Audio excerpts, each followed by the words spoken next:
1977 میں کسی جنات نے مجھے وظیفہ دیا تھا حرم میں، 77 کی بات کر رہا ہوں. تو میں نے میرے ابا نے حضرت جی نے پوچھا میرے بڑے میاں کیا کہہ رہے تھے، میں نے کہا یہ کہہ رہے تھے. تو ابا نے کہا تو پڑھنا لیکن مجموعے بیان مت کرنا. ہمارے وظیفہ چینل کو ضرور سبسکرائب کرنا. 1977 میں کسی جنات نے مجھے وظیفہ دیا تھا حرم میں، 77 کی بات کر رہا ہوں. تو میں نے میرے ابا نے حضرت جی نے پوچھا میرے بڑے میاں کیا کہہ رہے تھے، میں نے کہا یہ کہہ رہے تھے. تو ابا نے کہا تو پڑھنا لیکن مجموعے بیان مت کرنا. تو پڑھیو تو پتہ نہیں جنتوں کا ٹھکانہ نہیں، کیا وہ کہیں کیا نہ کہیں، حدیث ہے کہ نہیں. مجموعے بیان مت کرنا. میں نے ابا سے کہا نہیں کروں گا، لیکن جب کتابیں پڑھنی شروع کی، کتابیں لکھنی شروع کی، یہ حدیث ملی تو پھر میں نے مجموعے کہنا شروع کر دیا. اگلے مجھے وہ میرے قریب میں بیٹھا ہوا تھا، اس نے کہا مولوی، جیسے کہتے ہیں نا 1977 میں میری عمر بھی کتنی ہوگی اس نے اندازہ لگا لو، تو او مولوی کوئی ہدیہ دوں. جمعہ کا دن تھا تو اس نے یہ بتایا مجھے. اور ہمارے پیچھے میرے حضرت جی ابا وغیرہ سب بیٹھے ہوئے تھے حرم میں، اور میں مطاف میں بیٹھا ہوا تھا. پوچھا بھی کیا بتا رہے تھے بڑے میاں؟ میرے حضرت یہ. تو ابا نے کہا بیان مت کرنا. بیانات تو شروع سے کرتے ہیں نا، جب تک حدیث نہ ملے اور جب تک صحیح بات نہیں مل بیان مت کرنا. اب ملنا شروع ہو گیا. ابا کی حیات ہوئی تو ملانی، لیکن ابا کی حیات کے بعد یہ روایتیں ملی. تو پڑھو گے انشاءاللہ بھائی. اگلے جمعہ تک انشاءاللہ ایکسیڈنٹ سے حفاظت، بری چیزوں سے حفاظت. اور ہماری خواتین وہ چونکہ مسجد میں نہیں آتی، گھر میں پڑھ لیں. اور اس کا ٹائم کیا ہے؟ غروب تک پڑھ سکتے ہو. جمعہ کی نماز کے بعد نہیں پڑھ سکا، عصر تک پڑھ لو. عصر کی نماز کے بعد نہیں پڑھ سکے، غروب تک پڑھ لو. بس غروب تک کا اس کا ٹائم ہے، بس پڑھو گے انشاءاللہ. دوسرا ایک ہدیہ یہ دیتا ہوں کہ 10 مرتبہ سورہ اخلاص کوئی پڑھے تو جنت میں ایک بنگلہ تیار ہو جاتا ہے. اور 20 مرتبہ پڑھو تو بھائی 2 بنگلے، 30 مرتبہ پڑھو تو بھائی 3 بنگلے. تو آج کل میں کہتا ہوں 313 مرتبہ سورہ اخلاص پڑھنے کی عادت ڈالو. روزانہ جنت میں انشاءاللہ 31 بنگلے تیار ہو جائیں گے اور کوئی انکم ٹیکس والا آپ کو فون نہیں کرے گا. دنیا میں بنگلور میں اگر فلیٹ لے لو آپ کو فون آتے ہی نہیں آتے. حساب کتاب دو. روزانہ 31 پراپرٹیاں جنت میں تیار کرو. میرے والد صاحب رحمۃ اللہ علیہ فرماتے تھے بیٹا یونس رات کو نیند نہ آوے تو کروٹیں بدلتے بدلتے 5-6 بنگلے بنا لینے کے. سورہ اخلاص پڑھتے پڑھتے سو جانے کا تو اپنے بنگلے میں تیار ہو جائیں گے اور نیند بھی آ جائے گی. اور ابا کہتے تھے جتنا زیادہ سورہ اخلاص پڑھو گے اتنا ہی اللہ کی محبت ملے گی، کیونکہ اس میں اللہ کا نسب نامہ ہے.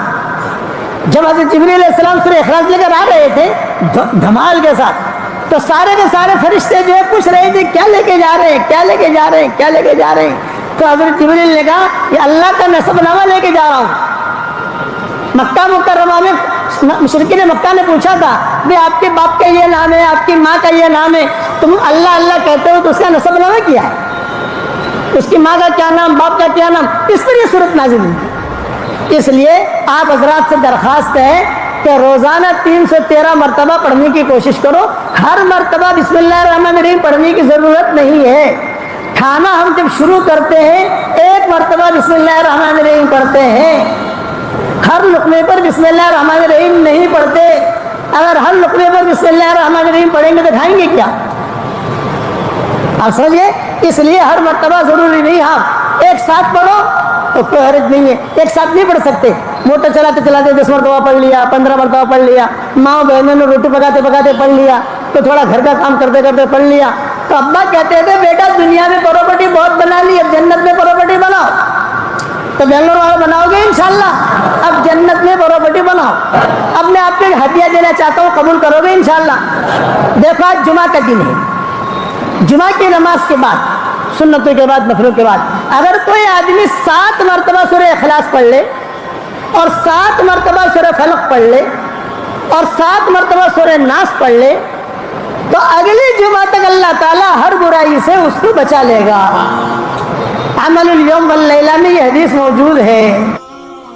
اور ہر جمعہ کو میں ویڈیو بھیجتا ہوں، لکھ کے بھی بھیجتا ہوں واٹس ایپ پر. اس لیے جمعہ کی نماز کے بعد یہ 3 چیزیں پڑھنے کا آپ اہتمام کریں. 7 مرتبہ سورہ اخلاص، 7 مرتبہ سورہ فلق، 7 مرتبہ سورہ ناس.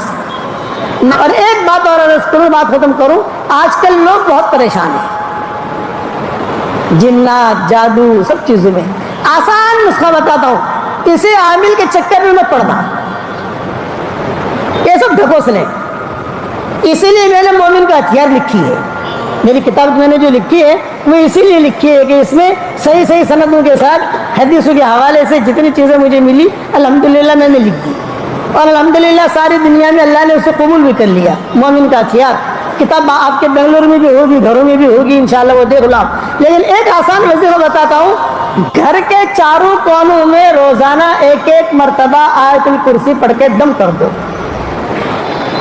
یہ عبد الرحمن ابن عوف کا معمول تھا. اس کے حوالے بکھرے موتی میں دیکھ لینا, مجھے اس وقت یاد نہیں ہے لیکن بکھرے موتی میں لکھا ہے میں نے. 4 کونے ہوتے ہیں, جیسے مسجد ہے, ایک کونا وہ ہے, ایک کونا وہ ہے, ایک کونا یہ, ایک کونا ہے. آیت الکرسی 24 گھنٹے میں 1 مرتبہ.